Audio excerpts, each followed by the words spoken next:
Hi and welcome to episode 10 of season 5 of A Brief History of Nothing on the 12th of February 2017. And what happened on this day? Well, the last emperor of China abdicated in 1912.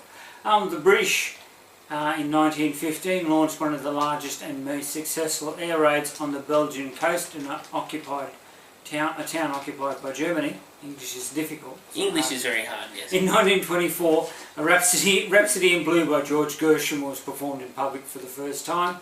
And 1976, actor Salminio was killed in Hollywood. And in 2002, Slobodan Milosevic went on trial for war crimes, the former Yugoslav president. When you kill a lot of people, people tend to get annoyed with you. Yes. Yes, that's true. Now, what are we doing today? Well, we may have covered this previously, but sometimes the most amazing things that we take for granted in everyday life were discovered completely by accident. Oh, okay. But yeah, like, they didn't intend to, they were working on something else, and all of a sudden they went, oh, wait, no, this works. Like superglue. Okay, so what did Dr. Harry Coover with a V, yes. At Eastman Kodak, what did he discover? Well, he was working, and during World War II, he was working on gun sights, and had ended up with this sticky paste that it basically gave up because he couldn't make what he wanted. And working some years later, in the early 50s, he was making polymers for fighter jet canopies, to be a little more heat resistant, and came up with the same stuff. He was working with acrylics and came up with the same stuff, but he noticed it cured hard. Right, yes. And so he went, I can make this into a thing. And so he patented it in 1951. He patented superglue. Right, but it didn't appear until the 70s. It didn't appear till the 70s, but it was actually discovered in the discovered in World War II, but then discovered in the patented and marketed in the early 50s. Okay, so what would Eduardo Benedictus. Thank you.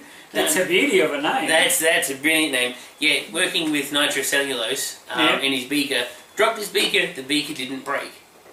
So it had a coating of nitrocellulose on the inside. And then people went, hang on, what if we coat windows with this stuff? Yes, or windscreens. Windscreens. Well, it wasn't actually patented until 1908, but now they use EVA to patent. Try this again. English is hard. To coat and laminate glass, because nitrocellulose, funnily enough, is flammable. Is highly flammable. Right, that's exciting. Okay, now, a word from our sponsors. Are you sick of fumbling with your keys? Like this? Or like this? Are you sick and tired of having to manually unlock your car? Well, no longer. Introducing the new analog central locking remote. New from a complete waste of time and money limited, the latest innovation in automotive security technology. With this special offer, you not only get the analog remote, but you also get two complete strangers to feed and house.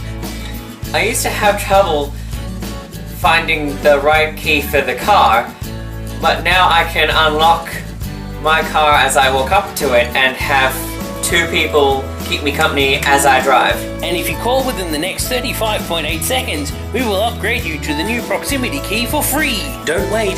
Call a number that is not on your screen now. And we're back. Right, now, okay. Alexander Fleming. Yes, if someone was neater, we wouldn't have found this out. Yes, if someone yells at you for forgetting to do the dishes, just say to them, look, I could have revolutionized. That's a new word.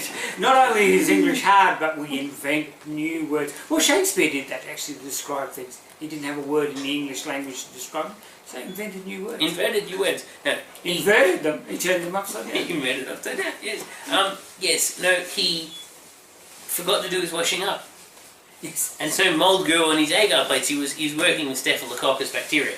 If you've ever heard of having a strep throat, that's why it's called that. Anyway, so he forgot to do the washing up when he went on holiday, and just stacked all his agar plates in a corner, and when he came back, he noticed there were patches of mould on his agar plates. But bacteria wouldn't go anywhere near the mould. He went, yes, that'll work. So we discovered why. Yes. And went, what if people with like septic cuts and eye infections and like stuff, what if we feed this to them? Yes, give them a tablet with this mould derivative in. What would happen? Well, yes. They get well. They get well, yes, because it stops the enzyme they need to build the cell wall. Yes. And so when they replicate, and so they can't. They fall apart. Yes. So, but it doesn't. There's two types of bacteria. There's gram-positive, which just has plus the cell wall, and then there's gram-negative, which is a bit more to this, but that has the cell wall and then a phospholipid layer around the outside of the cell wall. Doesn't work so well. Penicillin doesn't work so well on those kind of bacteria. Right. Okay. So that's why things like E. coli bacteria infections are very hard to treat because they're gram-negative bacteria. Okay. There Right. we go. So I thought I'd inject some science into that. That was scary. That was scary. No, I actually understood that, so it didn't go straight out. Yeah, I didn't see. Did you see any rustling? No. Okay. Okay, so birthdays on this day. Well, yeah, you may have heard of this person, little known politician called Abraham Lincoln. Yes. He was born on this day in 1809. And then across the pond in England, another well-known chappie was born on this day in 1809, Charles Darwin. Yes. Yes. The favourite people of people like Ray Comfort. They love him. Yes.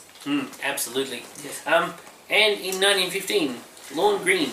Who played Ben Cartwright in Bonanza, was also in Battlestar Galactica. He was born in Canada on this day in 1915. He was actually a very successful news broadcaster and announcer in Canada before he pursued acting in America after World War II. He was known as the Voice of Canada before he went on to... He wasn't from that place called Canada, was he? Yes, he was a Canadian. Now, I never get this name pronunciation right. Ray Manzarek? Ray Manzarek, yes. He was the keyboard player for the band The Doors. Ray was the one sitting there hunched over the keyboard wearing the glasses. He was born on this day in 1939. Ray passed away a couple of years ago. But he was, interestingly, an advocate for internet freedom, so people that, copyright freedom and that kind of thing. Yes. Well, he'd already made his money before the internet came along. So. Yeah, well, that's true. Now, Saskia Bromester. She's an Australian actress. Long brunette hair. She's been in quite a few things in Australia. She was born on this day in 1985. Yes, the year before I was born. Yes, so she's a year older than you. Yes. Alright, well that's us for another day. Yep. If you like us, hit like. If you don't like us, inflict us on all your Facebook friends. Yes, now you can do that. And come to the dark side. We may have cookies. He may also have cookies. Yes. Bye.